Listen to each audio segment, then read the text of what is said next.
Hello guys, once again it's Matt and today we have another video. Thank you all the members, all the patrons. Make sure to subscribe. Thank you for all the 15,000 subscribers that we got.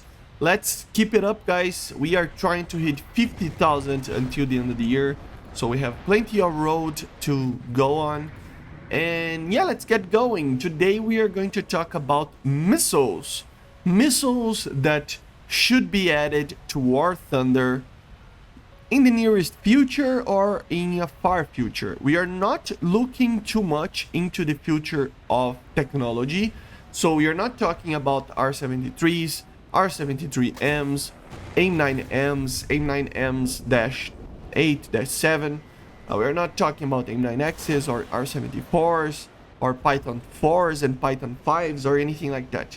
We are talking about what we currently have in the game of aircraft wise, and what some of the aircraft, if they are added as well, but looking back, not forward. We're not talking about F-22s, we're talking about F-4s and MiG-25s and aircraft that are older, F-106s. We're going to talk about many missiles that can be added to aircraft that are already in game, and some missiles that are they could be added for some aircraft that should be in game already.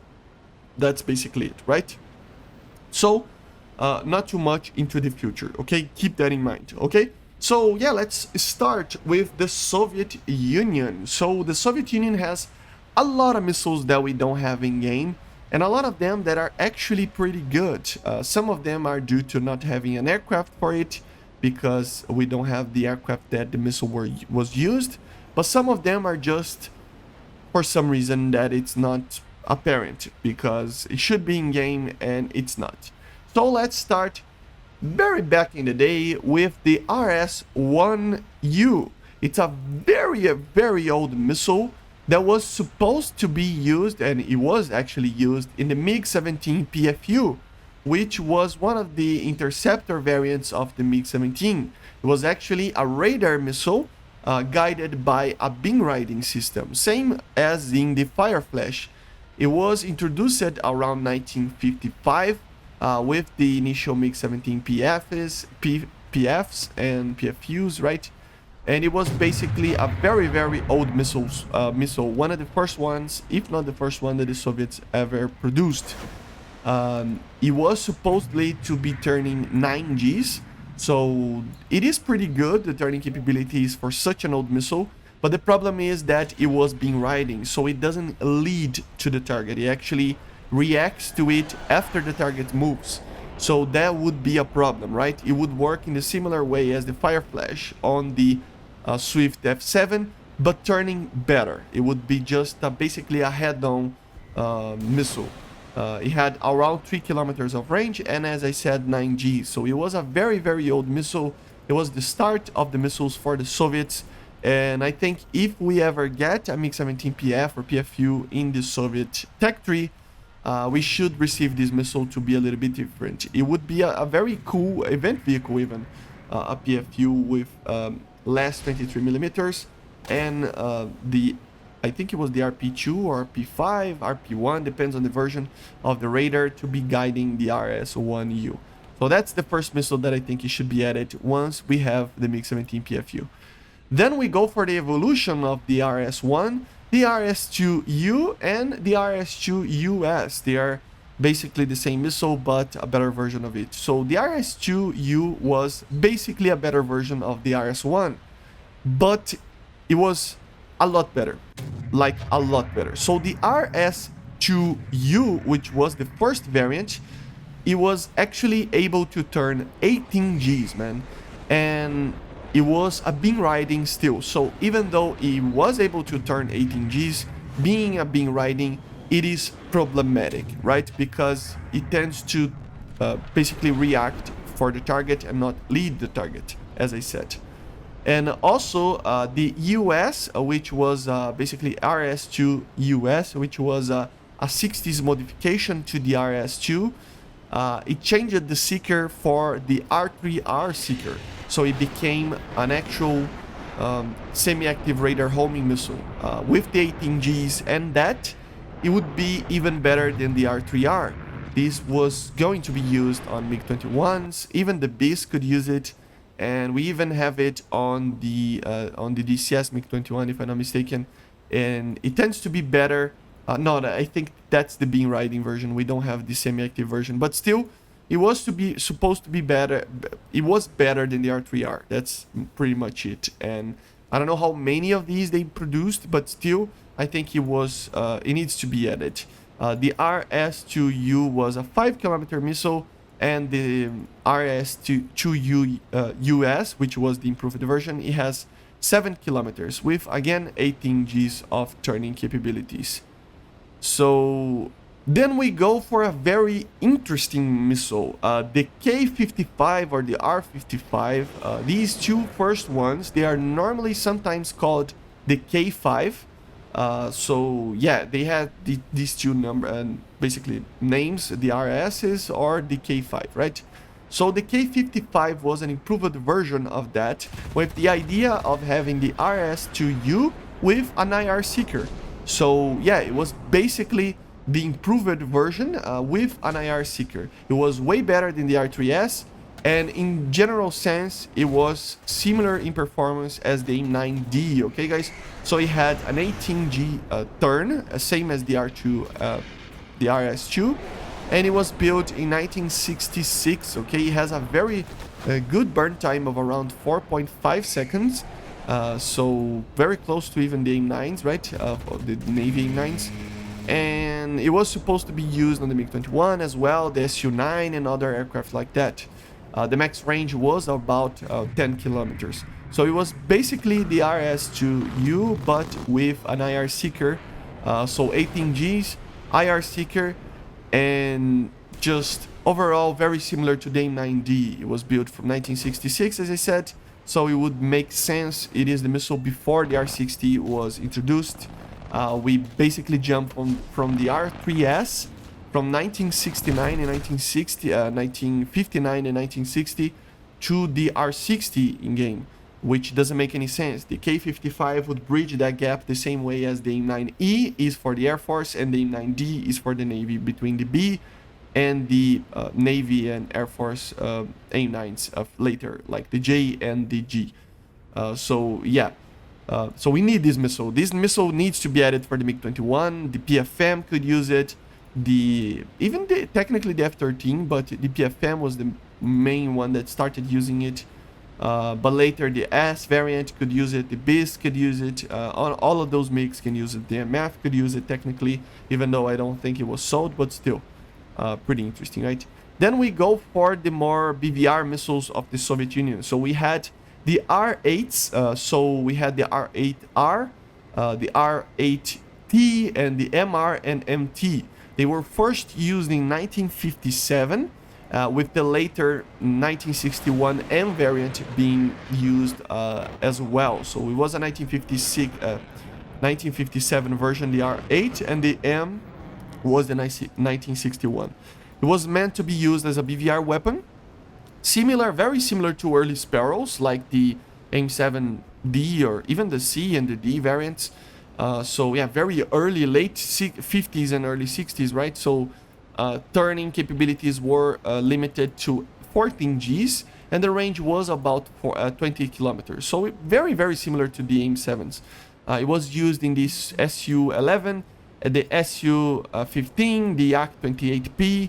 So all of these interceptors was made basically for interceptors. And then obviously it had the T and MT variants with heat seekers as well to be used together. Then from 1963 onwards, they improved it even better, the R8, to introduce the R98. So from 1963 and the later R98M was introduced around mid 60s, if I'm not mistaken, or late 60s. It was to be used with mainly the Su-15s and the versions of the Su-15, right? So it still turned 14 G, so no improvement on that. But it had a different radar seeker with 24 kilometers of range and an IR basically version with all aspect. So it was probably one of the first all aspect missiles in the world. So yeah, it was to be used in the Su-15, but it never We didn't even get the Su-15s. We don't get the Su-11. We don't get the Yak-28B. So the R8s and R98s, we don't have it yet in game, and we need it once these aircraft are added. They are going to be not that OP, to be honest. They're, as I said, they're going to be like 10.3, 10.7. They are very early 60s and late 50s missiles, so they are very similar to what the Americans had with the early Sparrows, right? The M variant can be more comparable, the R98M can be more comparable to an AIM-7E, but not by much as well. They're very, very old missiles, right? And then obviously in the late 60s, we have the R-40 missile. The R-40s were the missiles mainly used only on the MiG-25. It was used from 1969 onwards, with the service of the MiG-25 starting in that year. And it had the first one, the normal R-40, had around 36 kilometers of range, turning around 24 Gs, with the T variant having an all-aspect seeker of 30 and a max range of 30 kilometers. So yeah, these would be the old ones with the MiG-25 that doesn't have, you know, flares or anything like that, and it cannot carry the R60s as well. So yeah, but then in the middle of the 70s, we got the R40Ds. So the R40RD and TD, basically. They are improved from the original R40 with the latest models of MiG-25s using it, so the PD and PDS versions, and with a better radar, obviously, as well, and used a better seeker, the seeker of the R24R, but larger, basically. So it was more reliable and it had a lot more range. The R version, the R40RD, had around 60 kilometers of range, with the T version having basically 50 kilometers of range. They had similar turning capabilities as the normal one, so around 24 Gs, okay? So obviously this is another missile that it's supposed to be used only on the MiG-25, so it's not going to be added right now. But once a MiG-25 is added, if it's ever added, obviously the R40 needs to be added, okay? Then we go for China real quick. Very quickly, we have the PL5C and E variants. They're basically improvements over the PL5B, okay? It is hard to find information about it, but apparently the C variant has a limited all-aspect capabilities with a longer range than the B variant. And the E variant would be the most advanced one, being very similar to an AIM-9L kind of situation, right? So a longer burn time, all aspect, and just overall a better missile.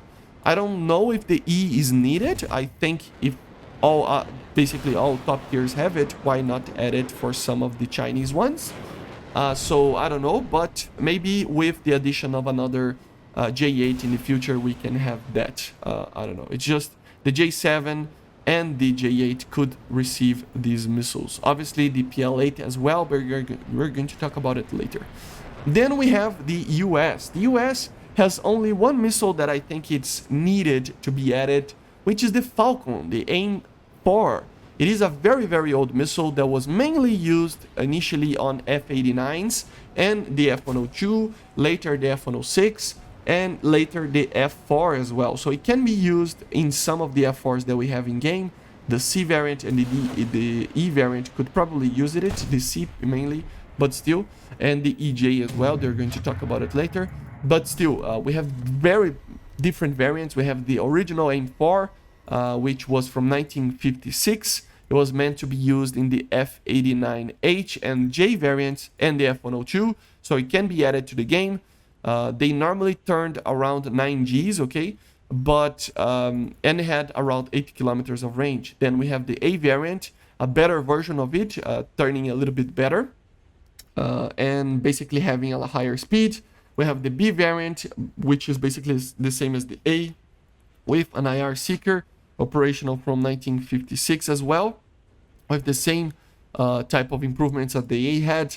We have the C variant, which had basically an overall better IR seeker from the B, basically to filter out clutter field environments. Then we have the D variant, which had basically it's the ultimate AIM-4 IR version, becoming operational in 1963.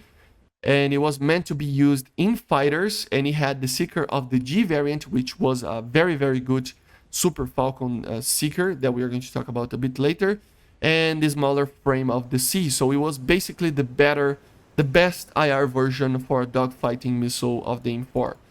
Then we have the Super Falcon, so we have the E and the F. So the E was the first Super Falcon. They were larger with a different engine, so a longer burning one and a better warhead. And the F had a better engine as well and a better radar seeker, with the engine having a booster sustainer kind of situation. And then they actually made the AIM-9G, the AIM-4G, which was also one of these super heavier Falcons that had an IR seeker as well for longer ranges as well. With the basically the D variant was the better dogfighting AIM-4. The G was the better IR long range AIM-4, and the best radar AIM-4 was the AIM-4F. I think we should focus on the better versions of it because the earlier ones are really bad. But depending on the aircraft, I mean, if it's an F-89, it can receive these older ones, or even the F-102 if it's ever added. But an F-4, it would probably need the AIM-9G, the AIM-4G, the AIM-4F aircraft like that, or even the AIM-4D. They were kind of limited in the performance, but they were very cool missiles that can be added, and I think it should be added for many, many vehicles. Even the Drakens can use it. So that would be very, very cool to see in the game. Many aircraft can use this. The A, B, C, and D variants could use had around 9.7 kilometers of range, and the F, E, and the G had around 11 kilometers. The G limits are pretty funny. Overall, it's 9 Gs, but depending on speed, it could go a little bit higher. There are even some manuals that said, for example, that around 10,000 feet, it could pull 15 Gs at Mach 2.0 or even 20 Gs at Mach 2.5. The max speed of the missile is Mach 3.0, but it's doubtful that it will get to that speed for the whole fight, obviously. So around Mach 2, Mach 1.5 would be the normal speed on these missiles, obviously. So we would have, in the perfect conditions, in flying very low to the ground, you would have around 10 to 15 Gs of turning. So it's not that good, but it's definitely better than the early AIM-9Bs in certain situations. So yeah, these early IR missiles are pretty bad. Then we have for Japan, we have the AIM-2. It is a missile that wasn't actually used, but it was tested in the EJ, so I guess we can have it because it is an AIM-4. So the EJ could carry in theory this missile because it didn't see major production, as I said, but it was basically an AIM-4D, so the best variant for a dogfight, but it had a better engine for longer ranges, had a better seeker for basically turning a little bit more and just overall clutter-filled conditions, and it had even a limited all-aspect capabilities and a proximity fuse, because remember, the AIM-4s, they don't have a proximity fuse, the same as the R3R, so it is a very difficult missile to hit sometimes because it doesn't have the proximity fuse. So the AIM-2 would be probably the best AIM-4 ever. So it would be overall a very interesting missile, even if it wasn't technically used massively, right? And then obviously we have the last two missiles that we're going to talk about. The AIM-3, which was a 1991 missile capable of beating the AIM-9L. So it had around 35 kilometers of range with a 5.2 second burn time, same as the AIM-9L, and or very similar to the AIM-9L, or same as the AIM-9M, I don't remember, with 40 Gs of turn, so very good. And yeah, we don't need it yet for like something like the EJ Kai or even the future F-15J. But if stuff like the Python 3 is added, if stuff like the A9M is added, the R73, it could be added. It could be added. It has some level of IRCCM as well, so it would be a very good missile. And then on the final missile, the Python 3, obviously the Israeli missile that can be used both by the Chinese and the Israelis, as the PL-8 and the Python 3, had around 40 Gs with a shorter range than the AIM-3 and the AIM-9L due to the smaller 3-second burn time. But it would be pretty good, like amazing at closer ranges with the lightness of the missile. It would be very, very OP even. And it has some level of IRCCM as well. So I think it should be added right now for the Kafir C7. But also, it is a very dangerous missile, so they need to be careful in adding this. It would be a very light, very short range missile, but be able to basically beat anything that we have in game right now in a turning capabilities. So that would be very interesting. And of course, even the Swedish can have the RB 27 and 28, with the 27 being basically an AIM-4F as well, and the RB28 basically being the AIM-4D. So yeah, even for the Drakens, I mean, the J35D is going to be added. I don't know if the D variant actually used that, but it is going to be 10.3, right? So it could use the radar missiles. And also the normal one, basically the I don't know, the D, I don't think the D actually used that, but the XS definitely used it, because it was basically an F2, right? So yeah, you can use the radar guided F, AIM-4, and the IR guided D variant as well. It is that different, it is that good. Will you use the missile? I mean, probably not the IR version, because the AIM-9J would be better, and even the R13M in the future. But the radar guided, it's always nice to have a radar guided missile. I would take 2 of them to just try to get people on the head-on, and maybe from far away, because it is the best version of it. So yeah, the AIM-4 needs to be added, man. It just needs to be added. But anyway, these are the missiles that I think it should be added fairly soon for some of the aircraft that are already in game, or aircraft that are going to come to the game soon as well, hopefully, right? But anyway, I hope you enjoyed. Make sure to leave it in the comments what you think about these missiles. I know a lot of people love the AIM-4, even though it is a kind of a bad missile, but still. So let me know in the comments if you like these missiles, the AIM-3, the Python 3. I know there is a lot of fans out there. So yeah, guys, I hopefully you enjoyed. Make sure to subscribe. As I said, I'm trying to hit 50,000 until the end of the year, and I see you guys on the next one. Make sure to be well as well. Okay, guys. So bye. See you.